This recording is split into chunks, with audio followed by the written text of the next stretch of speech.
All right, let's get into it. So I want you to picture the scene. It's February 2026.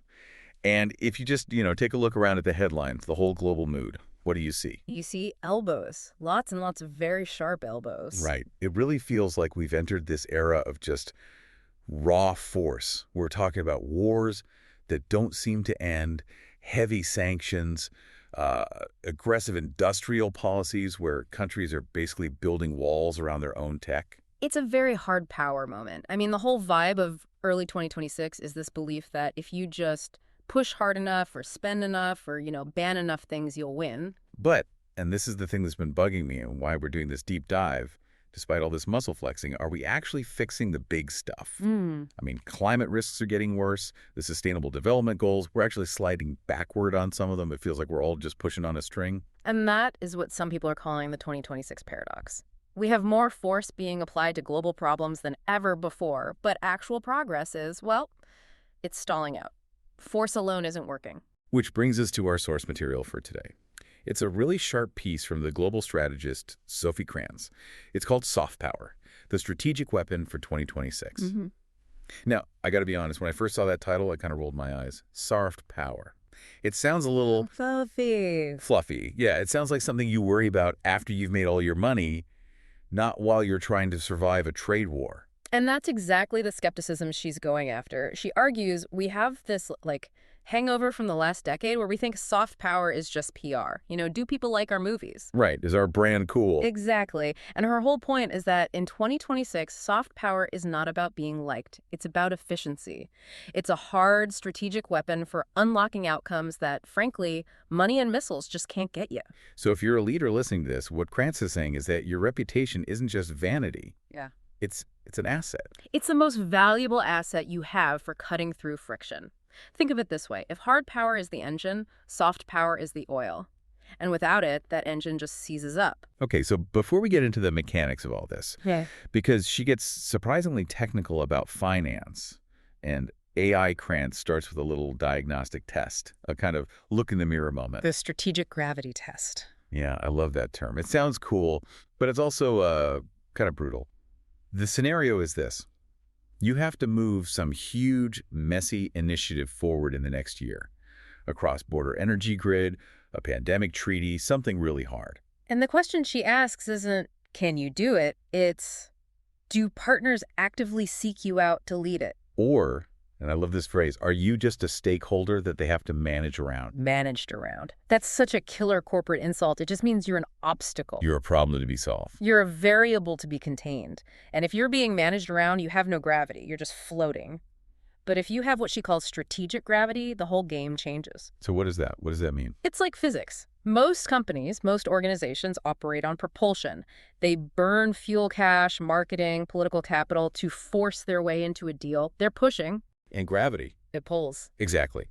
If you have enough mass, and by mass I mean reputation, trust, a track record, you actually warp the space around you. You don't have to chase the contract. The contract kind of falls toward you. People come to you because you're the safest space to put their capital.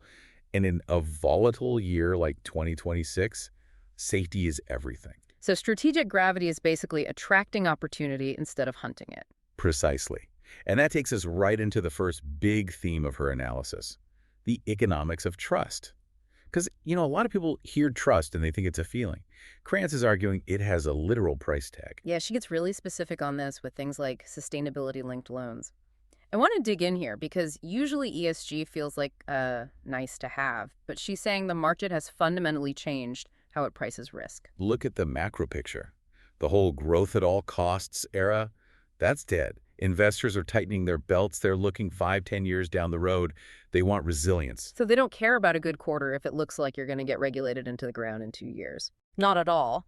And that's where these new loan structures come in. We're seeing this explosion in credit facilities where your interest rate is literally tied to your behavior. How does that work? So if a borrower hits their ESG targets, say, they cut their carbon intensity, their interest rate actually drops. And if they miss them? The rate goes up. You pay a penalty. It is direct financial pain. So your soft power, your ability to actually deliver on these soft promises, is now a risk pricing asset. If you're seen as trustworthy, your money is literally cheaper. And this isn't just for companies, right? She says it applies to whole countries. Oh, it's even more dramatic there. If a country has strong soft power signals, Oh. rule of law, independent courts, the bond markets see them as a safer bet. Their borrowing costs are lower. But if you're a nation that's always seizing assets or changing the You rules, pay a massive premium. It's like a dictator tax. uh, But it goes beyond just interest rates. It's about what Krantz calls friction costs. And she uses the example of green hydrogen projects, which I think is a great one. right, because everyone's trying to build them. She says you can have two projects, identical on paper, same tech, same location, but one gets built and one just dies. And it all comes down to the social license. So Project A is led by a group with a bad reputation. They rely on hard power. We have the permits. The government is on our side.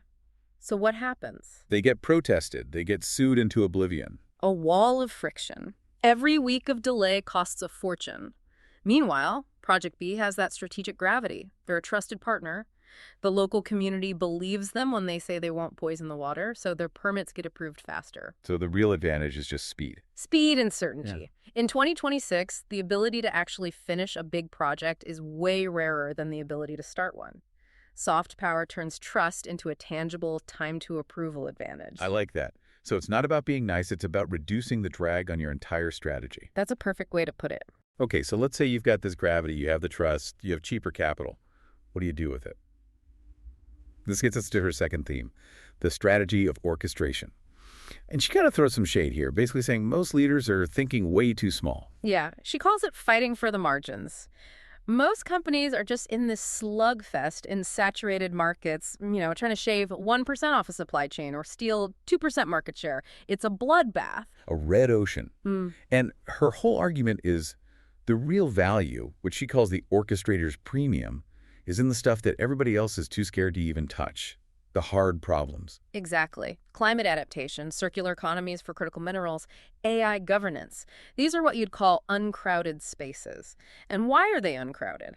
Because they're wickedly complex. You have to coordinate dozens of different players who probably don't trust each other. But if you're the one who can do it, But you're not just playing the game, you're designing the stadium. you are the architect. This is the first mover advantage in setting the norms. She points to those critical minerals alliances that formed in late 2025. The countries and companies that stepped up first and said, okay, we will define the standards for ethical mining. They wrote the rulebook.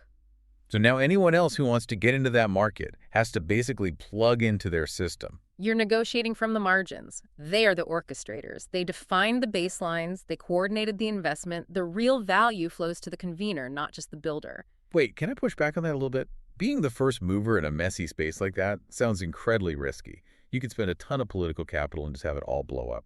That's the risk, for sure. But Krantz would argue, what's the alternative? If you wait, you become a standard taker. You're forced to comply with rules that were written by your competitors. In 2026, she says the risk of being irrelevant is actually higher than the risk of failure. Huh. She also has this interesting idea about reversing setbacks as a market opportunity. This is where she talks about the failing Sustainable Development Goals. Yeah, it's a very counterintuitive point. We all know we're off track on things like clean water or digital access. But she flips the narrative. A failed goal, she says, is really just a stranded market. There's huge pent-up demand there. And money. And tons of money, billions from multilateral banks just sitting there, desperate to find anyone who can actually deliver a solution in these places. So if you have the soft power to operate in a low-trust environment, you can unlock funding that nobody else can even get close to. Correct. You become the only one with the plumbing of trust required to deploy that capital. Hard power can't do that. Oh, okay, so we've got the money, we've got the strategy. Now for the bottleneck. Theme 3, the human and tech element. And this is where we get into AI, but not, the 2023 write me a poem AI. We're talking about agentic AI. This is the big leap for 2026. We're moving from AI that just generates content to AI that actually takes action. Autonomous agents that can negotiate contracts, route logistics, optimize a power grid. Which sounds incredibly efficient. Do more with less. On paper, yes. It lets tiny teams have these huge global footprints. But there's a catch, and it's a really big one. The constraint isn't the technology. It's trust. It's trust. Why? Because an autonomous agent needs permission to act. As a regulator, am I going to let your AI plug into my country's infrastructure? As a supplier, Am I going to let it execute a transaction in my system? Only if I fundamentally trust your governance.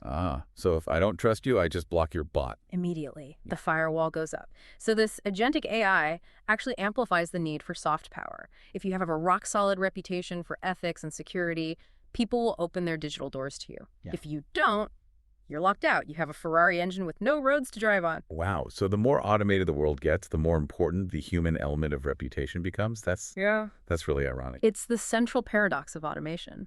Trust becomes the ultimate API key. And that links into the talent war too, right? Mm-hmm. I feel like we say that every year it's a war for talent.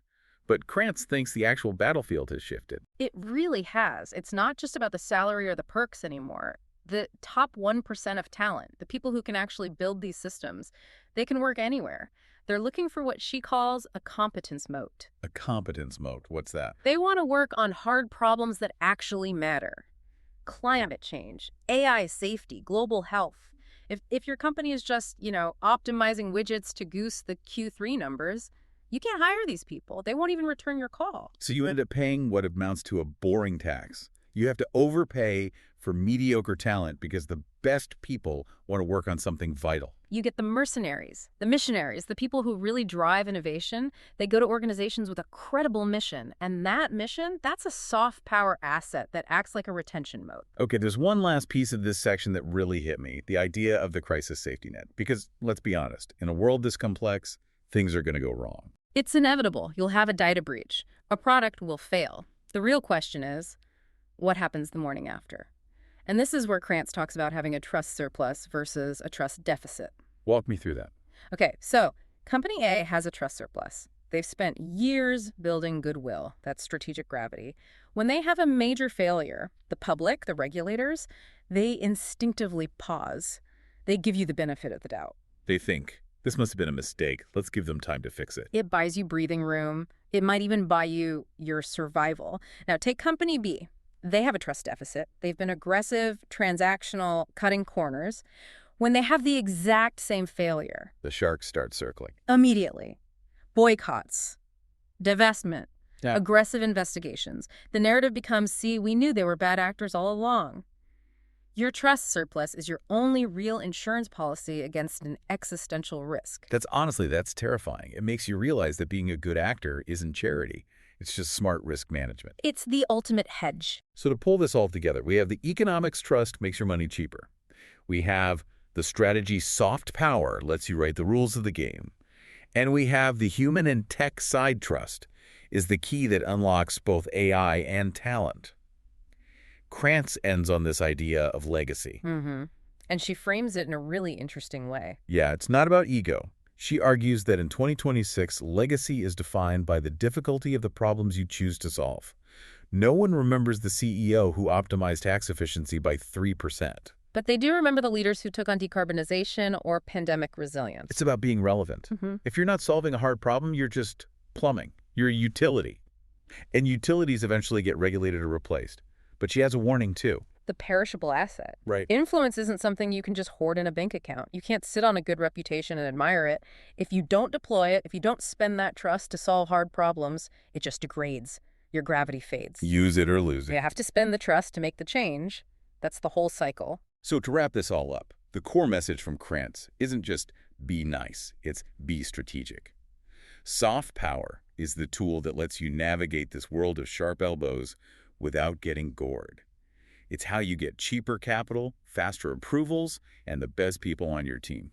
And it's how you make sure that when a crisis hits, and a crisis will hit, you have enough allies in your corner to actually survive it. Which really leaves us with the final question. The one Krantz poses to the reader and the one we're posing to you. It's not if this stuff matters. The question is, which hard problem are you prepared to put your influence, your gravity, behind? Because if you're not pointing that gravity at something that matters, you're not really leading. You're just drifting. And on that note, we do have one last, slightly provocative thought for you to chew on. We do. And I want you to be really honest with yourself on this. If your organization had a catastrophic failure tomorrow morning, a massive data leak, a product safety disaster, is your current trust surplus high enough to save you? Or would you be facing an existential crisis? Do you really have as much money in the bank of trust as you think you do? It's a scary audit to run, but it's probably better to run it now than the day after the headlines hit. Indeed. Thanks for deep diving with us today. We'll see you next time. Take care.